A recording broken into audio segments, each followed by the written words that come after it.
Good day to you all. நாம் ஒரு மொழியை கற்க வேண்டுமாயின் நம்மிடம் இருக்க வேண்டிய அத்தியாவசியமான பண்பு இடைவிடாத பயிற்சி, constant practice.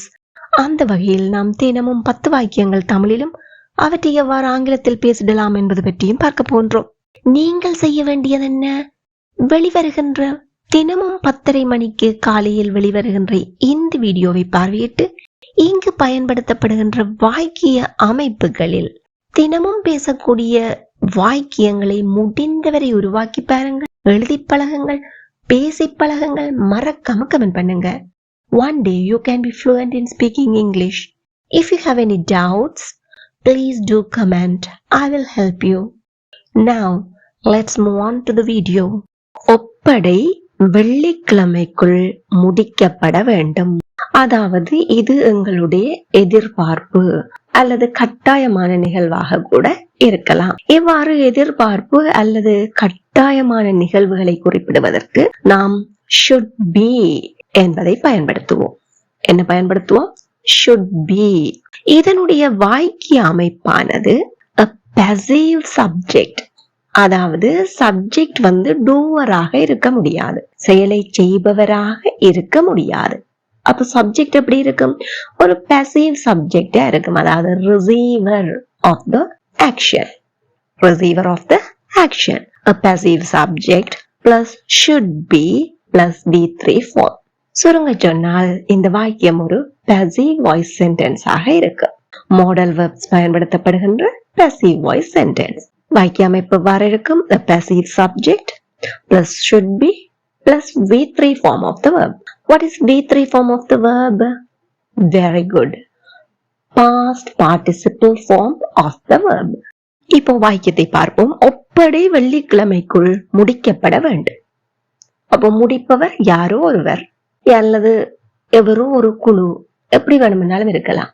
ஆனால் ஒப்படைக்கு என்ன செயல் நடக்க போது? ஒப்படை முடிக்கப்பட வேண்டும். Assignment. The assignment should be V3 form completed. Complete அதனுடைய V3 வடிவம் என்ன? Completed. Because complete is a regular verb. அதனால என்ன செய்யும்? D போட்டோம்னா சரி. எனீல முடிகிற சொல் D போட்டோம்னா அது V3 form மாறிடும். எப்போது? வெள்ளிக்கிழமைக்குள். இதை நாங்க ஆங்கிலத்துல எப்படி சொல்வோம்? By Friday. passive voiceல பைக்கு பின்னால வாடுறது டூவரா இருக்கு. அப்போ இங்கு வெள்ளிக்கிழமையால் முடிக்கப்பட வேண்டும் என்பதா அர்த்தம் இல்லை. by Friday என்று சொன்னா வெள்ளிக்கிழமைக்குள். and the assignment should be completed by Friday. the assignment should be completed by Friday. நல்ல தெளிவா விளங்கிக் கொள்ளுங்க. passive voice sentenceல நாங்க என்ன செய்யறோம்? பைக்கு பின்னால யாரால் என்பதை குறிப்பிடுவோம், அதாவது doer of the action. ஆனால் இங்கு அப்படி அல்ல. வெள்ளிக்கிழமை அளவில் வெள்ளிக்கிழமைக்குள் என்ற அர்த்தத்தை கொள்கிறது. மறுமுறை இருக்க சத்தமா சொல்லி பாருங்க எல்லாரும் சேர்ந்து. Very good. The assignment should be completed by Friday. ஒவ்வொருவரும் சமமாக நடத்தப்பட வேண்டும்.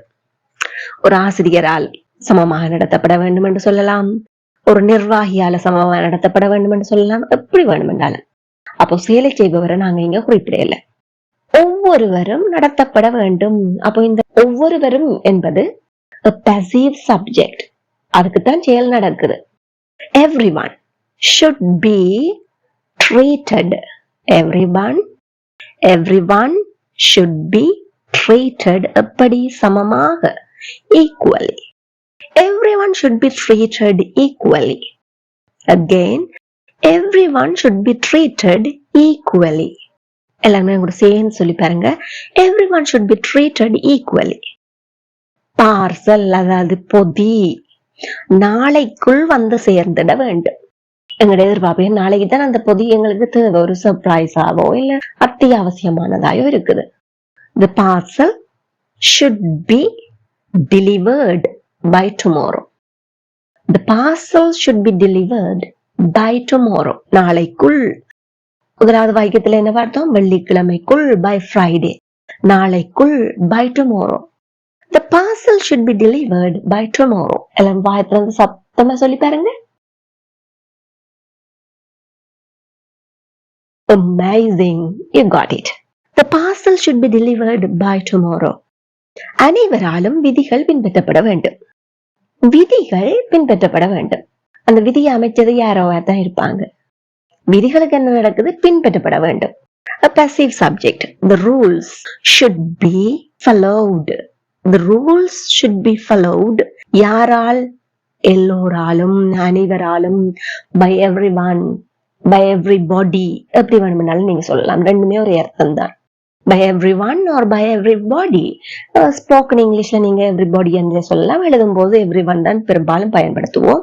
The rules should be followed by everyone. Again, the rules should be followed by everyone. வாய் திறந்து சத்தமா சொல்லுங்க. Well done. அடுத்து நாங்க பாப்போம். நாங்க உங்களுடைய ஆலோசனைக்கு செவி கொடுத்திருக்க வேண்டும். இப்ப எங்களுக்கு வருத்தமா இருக்கு. ஏன் நீங்க ஆலோசனை சொல்லிக்கிறாங்க, கேட்கல. கேட்கறதால இப்ப கஷ்டப்படுறோம். கடந்த காலம் தொடர்பான எங்களுடைய மன வருத்தத்தை தெரிவிக்கின்றோம். கடந்த காலத்துல நான் இப்படி செய்திருக்க வேண்டும், செய்யாம விட்டுட்டனே, இப்ப இப்படி கஷ்டப்படுறேனே என்று. இந்த இடத்துல நாங்கள் should have என்னும் வடிவத்தை பயன்படுத்துவோம். இதனுடைய வாக்கிய அமைப்பு an active subject. முதல்ல நாங்க பார்த்தோம் passive subject. ஏன்? அந்த சப்ஜெக்டுக்கு செயல் நடைபெறுகிறது.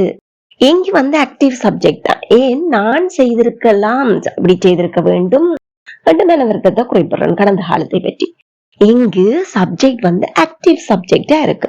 Plus should have plus V3 form. எங்கும் V3 ஃபார்ம் தான் பயன்படுத்தப்படுகிறது. V3 ஃபார்ம் பயன்படுத்தப்படுகிறது என்பதற்காக இது ஒரு passive voice sentence அல்ல. காரணம் என்ன? சப்ஜெக்ட் வந்து active subject, not a passive subject. Subject is an active subject, that means doer of the action. Doer of the action.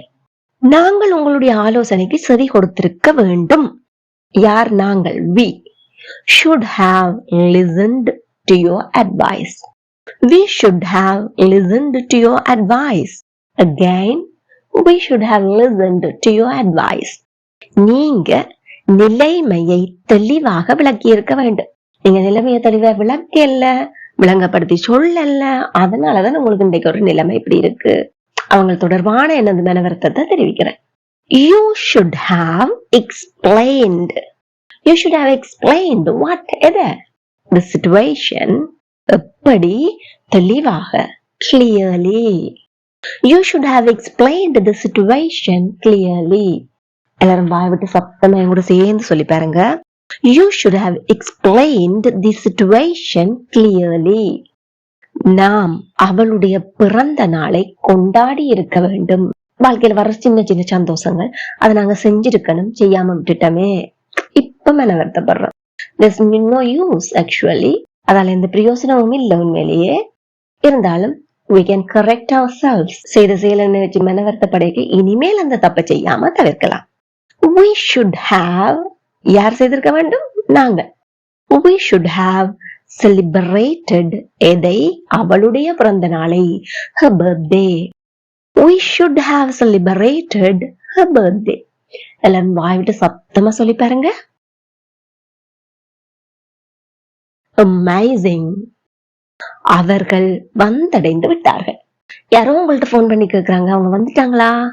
வந்தடைஞ்சிட்டாங்க, வந்தடைந்து விட்டார்கள், வந்தடைந்து இருக்கிறார்கள்.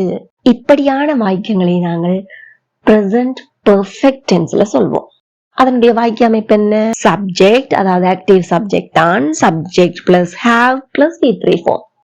அப்போ இந்த ஹேவ் என்பது எல்லா சப்ஜெக்டுக்கும் ஹேவ் ஆயே இருக்க முடியுமா? நிச்சயமா இல்ல. ஏன்? பேசப்படுகின்ற ஒருமை எழுவாய்கள், அதாவது singular subject, third person singular சப்ஜெக்டுக்கு ஹாஸ், சிங்குலர் சப்ஜெக்ட் ஹாஸ் என்றவாறு தான் பயன்படுத்தப்படலாம். ஆனால் நாம் இன்று இங்கு பார்க்க போகும் உதாரணங்கள் அனைத்திற்கும் ஹேவ் தான் பயன்படுத்தப்பட போன்றன. ஏனெனில் இவை தேர்ட் பர்சன் சிங்குலர் சப்ஜெக்ட்ஸ் அல்ல. அவர்கள் வந்தடைந்து விட்டார்கள். யார் அவர்கள்? They have arrived. They have arrived. They have arrived. யாராவது உங்கள்ட்ட கால் பண்ணி கேக்குறாங்க, சமையலை முடிச்சிட்டீங்களா? நாங்கள் சமையலை முடித்து விட்டோம், சமையலை முடித்து விட்டோம், முடித்திருக்கிறோம். We have finished cooking. we have finished cooking. ஒரு இடத்துக்கு போயிட்டு ஒரு பாக்குறோம், அவங்க ஒரு வேலையை வெற்றிகரமா செய்து முடிச்சிட்டாங்க. நீ அதை வெற்றிகரமாக செய்து முடித்து விட்டாய், எங்களுடைய மகிழ்ச்சியை தெரிவிக்கிறோம். போய் பாக்குறோம், பார்த்துட்டு மகிழ்ச்சியை தெரிவிக்கிறோம். You have done it successfully. You have done it successfully. எல்லாரும் வாயிட்டு சத்தமா சொல்லி பாருங்க. Wonderful, you got it. You have done it successfully. இப்போ நீங்க செய்ய வேண்டியது என்ன? A passive subject plus should be plus V3 form என்பதையோ, an active subject plus should have plus V3 form என்பதையோ, subject plus has or have plus V3 form என்பதையோ பயன்படுத்தி நடைமுறை வாழ்க்கையில் எவ்வகையான வாக்கியங்களை எல்லாம் உருவாக்கிடலாம், பேசிடலாம் என்பதை யோசித்து பாருங்கள், எழுதி பாருங்கள், பேசி பயிற்சி செய்யுங்கள், மறக்காம கமெண்ட் பண்ணுங்க. It will be helpful for other viewers, and if you have any doubts or any mistakes, definitely I will help you. இந்த வீடியோ உங்களுக்கு பயனுள்ளதாக இருந்திருப்பேன். மறக்காம ஒரு லைக் பண்ணிட்டு முடிந்தவரை மற்றவர்களுடன் ஷேர் பண்ணிக்கொள்ளுங்க. இதே போல் மேலும் பல பயனுள்ள வீடியோக்களை பார்வையிட இந்த சேனலை இப்பவே சப்ஸ்கிரைப் பண்ணி அருகே உள்ள பெல் ஐக்கனை அழுத்தி கூடவே ஆல் என்கின்ற ஆப்ஷனையும் select பண்ணிக்கொள்ளுங்கள். Thank you for watching.